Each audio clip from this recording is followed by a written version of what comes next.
Stock Options Made Easy by Mike Russo. I struggled to learn the basics of stock options, therefore I developed this course as a set of notes. I suggest if you don't understand a concept to pause the video and read the notes to get a clear understanding of the concept and then proceed to the next slide. There's also a link to a pricing table at the end of this presentation that will walk you through an actual option trading example. So what is a stock option? Well, it is a derivative from an underlying stock. And an underlying stock is the actual stock itself that's sold on the open stock market. A derivative is like a football pool where the bet is not on the actual score, but a derivative of the actual score. An option is a contract between a buyer and a seller and gives certain rights and obligations to both parties when trading the underlying stock. So what does a stock option contract contain? Well, it has a strike price, it has an expiration date, and it has a premium.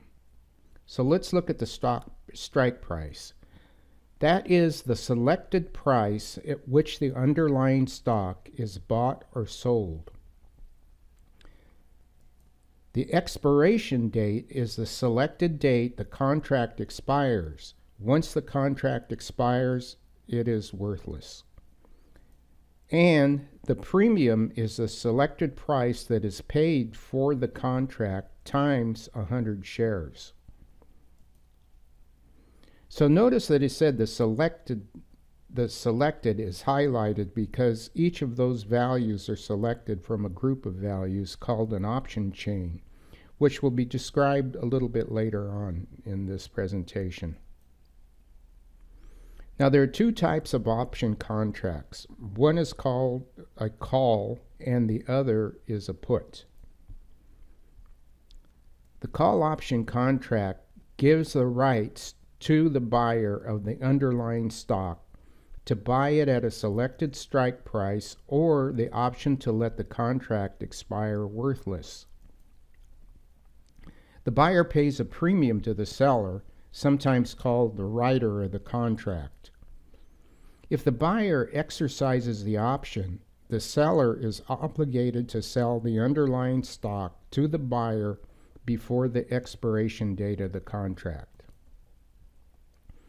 If the buyer does not exercise the option by the expiration date, the contract expires worthless, but the seller keeps the premium.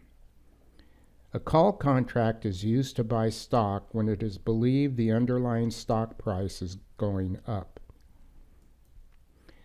A put option contract, on the other hand, is just the opposite. A put option is used to sell the underlying stock when the buyer of the contract thinks the stock price is going to go down. The buyer of the contract has the right to sell the stock, but the option to let it expire and become worthless. The seller of the contract has the obligation to pay the premium to the seller whether the option is exercised or not. Therefore, the seller has gained the premium in either case. Now let's take a look at the strike price versus the underlying stock price. It's different for calls and puts, but in either case, it's based on buying low and selling high. Okay, calls and puts. If the strike price is below the underlying stock price, it is said to be in the money, or ITM. If the strike price is equal to the underlying stock price, it is said to be at the money, or ATM. And if the strike price is above the underlying stock price, it is said to be out of the money, or OTM. Now with puts, it's just the opposite. You're in the money if the strike price is above the underlying stock price. And you're at the money if the stock price is equal to the underlying stock price. And you're out of the money if the stock strike price is below the underlying stock price. Now this may be confusing to you, but hopefully in the next few slides we can clarify all of this. So what we have here is a profit and loss graph for a call option. Now, in any contract, you have a buyer of the option and a seller of the option. And the buyer is called a long position, and the seller of the option is called a short position. So the buyer has the right, but not the obligation, to purchase the shares from the seller, and has the option to let the contract expire worthless. The premium is paid to the seller is a loss for the buyer. And for the seller of the option, it has the obligation to sell the shares if the buyer exercises the option. And he gains the profit of the premium whether the buyer exercises the option or not. So let's look at this from a profit and loss standpoint. Here is the graph. We have a profit at the top and the loss down here at the bottom. And this is the stock price across this black line, this horizontal black line. So the first thing that happens is that a premium is paid to the seller.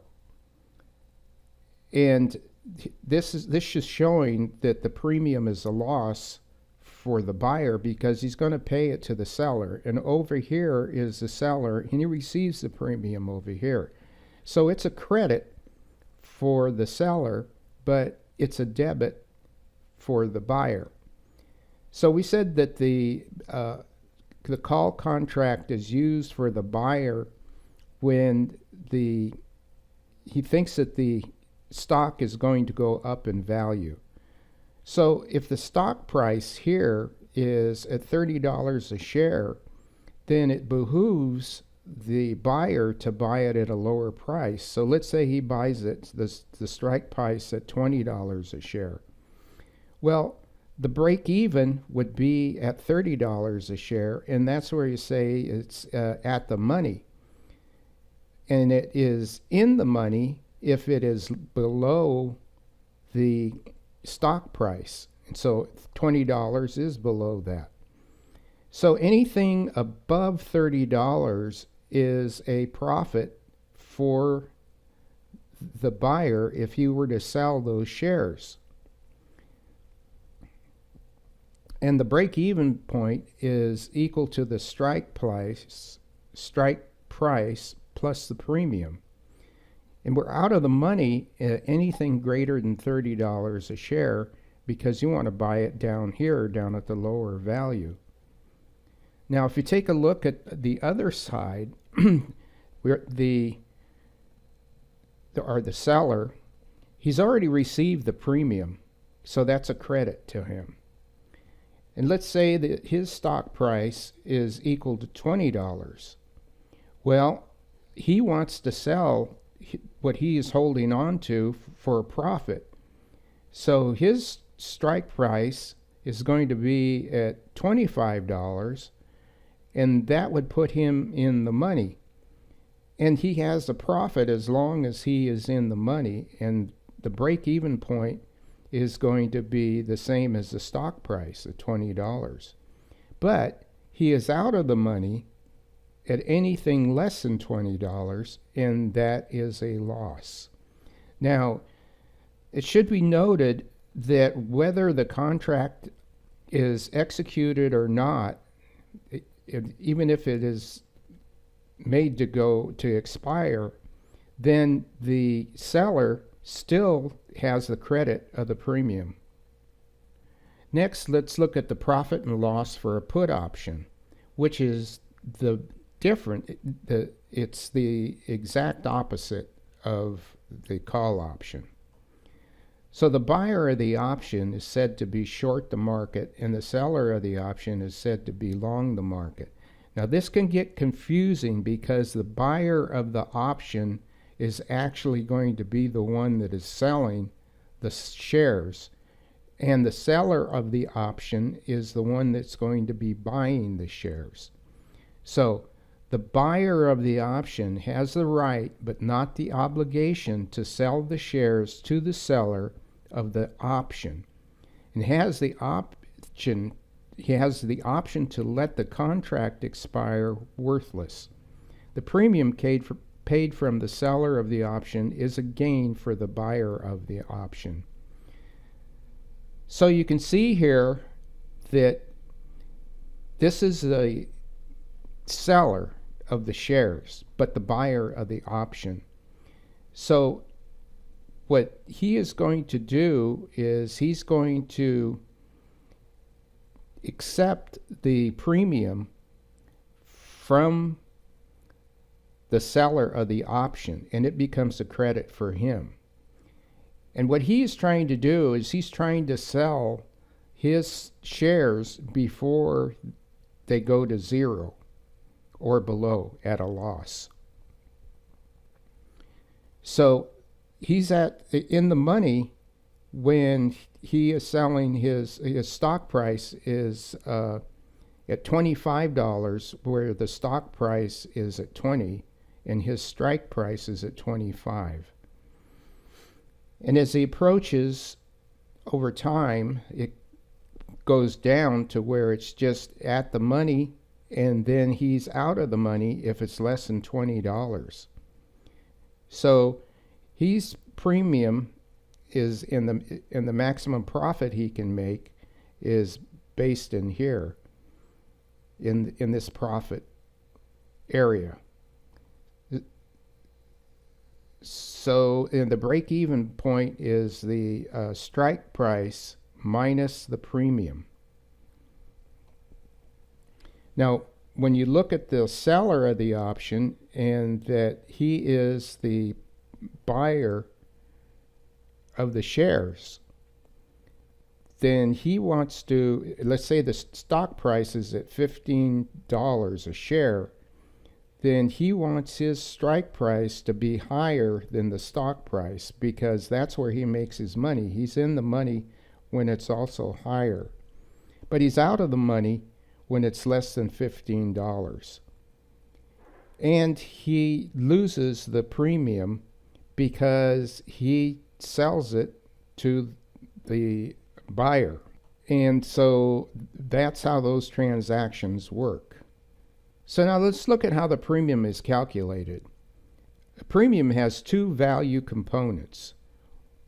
One is the intrinsic value, which is the difference between the underlying stock value and the strike price. If the option is in the money, it has intrinsic value. So here's the formula. It's the stock price minus the premium price is equal to the intrinsic value. So the extrinsic value, in a simple definition, is the difference between the total option premium and the intrinsic value. So here is that equation. It's the intrinsic value minus the premium value is equal to the intrinsic value. But there are two more components to the intrinsic value. It's the value, the time value, and the implied volatility value. So for the time value, the more time an option has until expiration, the more time the underlying stock has time to change. Therefore, the more time until expiration, the more valuable the option becomes. The other component is implied volatility value, and that is a measure of how much the stock price will swing over a given amount of time. So the longer the time to expiration, the higher the implied volatility.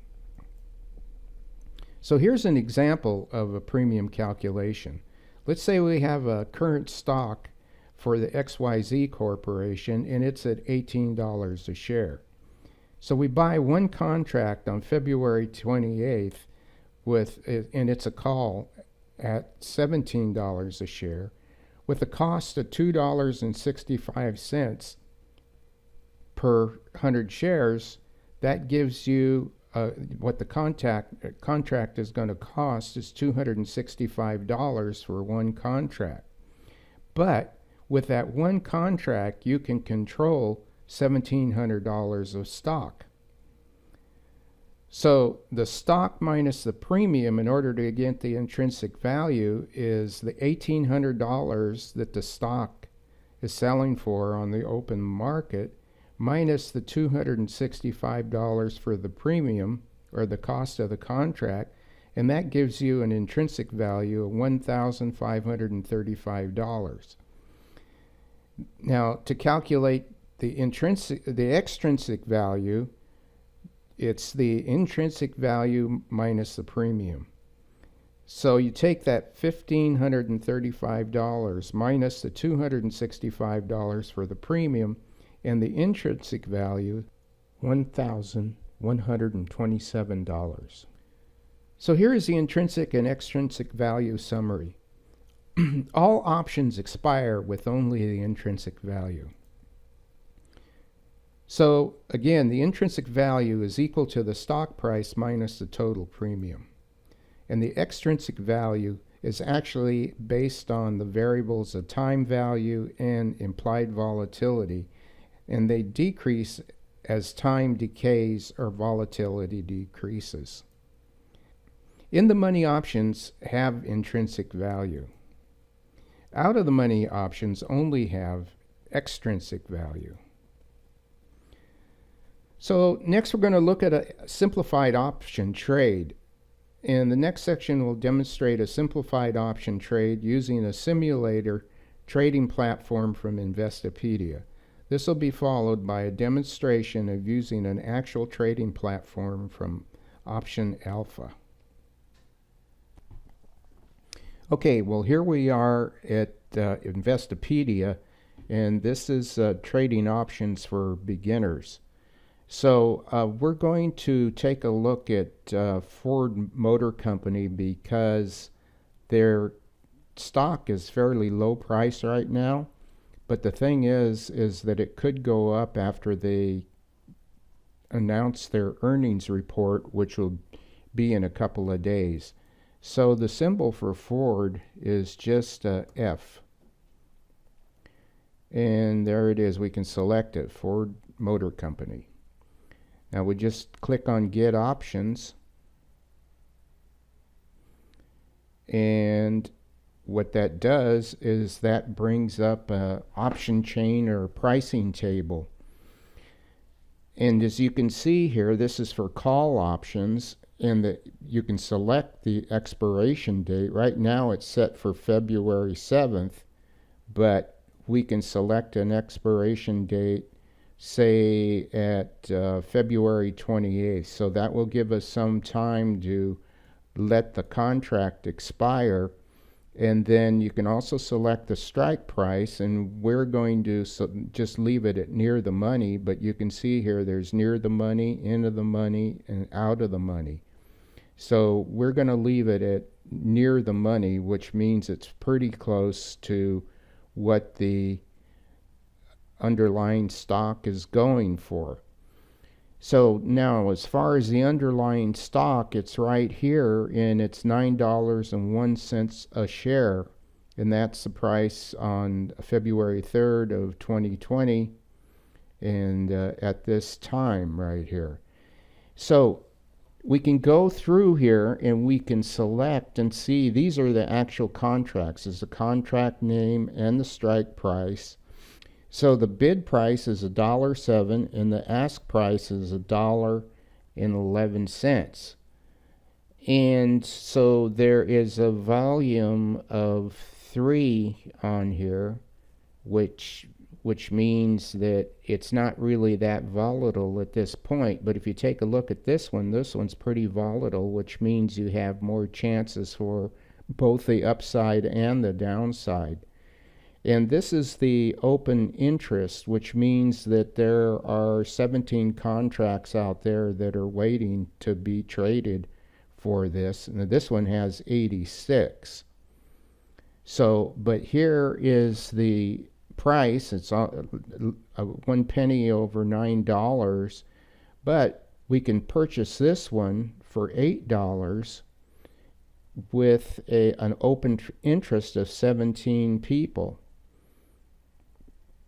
or 17 contracts, I should say. So here is the contract name, and it's Ford with the F, and then 2028, which is that's February 28, and the bid price or the strike price is $8. So that's where that's at. So let's select this one for $8 and see what happens. So now that brings up a order page, and here's that ticker symbol again, and the transaction is we're going to buy to open, and we're just going to buy one contract. So it's a call contract, and the strike price is $8, and we can buy it at market, or we can buy it at a limit. We can set a limit as far as how far we want the price to go, and also where it'll stop. But for right now, let's just buy it at market. And the duration will be good till canceled, and we don't need to send a confirmation message. Now, if you look over here, you can see that the last price was 89 cents. Here's the volume of 3 and the open interest of 17. Now the bid price, or the ask price, was $1.11, and the bid price is $1.07. So we'll have to see what the premium is. It'll be calculated on that, and then the expiration date is February 28th, 2020. So now let's preview the order and see what we're actually placing. So here it is. It's the Ford February 28th, and it's a buy contract for $8. It's option to buy, open at market, and it's good until canceled. So now here is our price per option at a price of $1.10 per option, and we have to buy. We're buying one contract, so that's 100 options per contract. The value of the transaction is estimated at $110 plus a commission of $21.74 for a total of $131.74. So here it is over here, and there is the total right there. So what that really means is for $131.74, we can control $800 worth of stock. And if it goes above 800, then we're making money, because then we're in the money. So I'm not going to submit the order, but there it is. So this is a simplified version of it that is for people that are learning how to actually trade in the options market. Okay, thanks for watching this. Well, next we're going to look at how to read an option chain or pricing table. So now that you've learned the basics of option trading, let's look at some real scenarios for trading options and apply what you've learned. So click on the circle I in the upper right corner of the screen to be linked to a tutorial on how to read an option chain or pricing table. This tutorial is presented by Option Alpha and is typical of a broker's platform for trading options.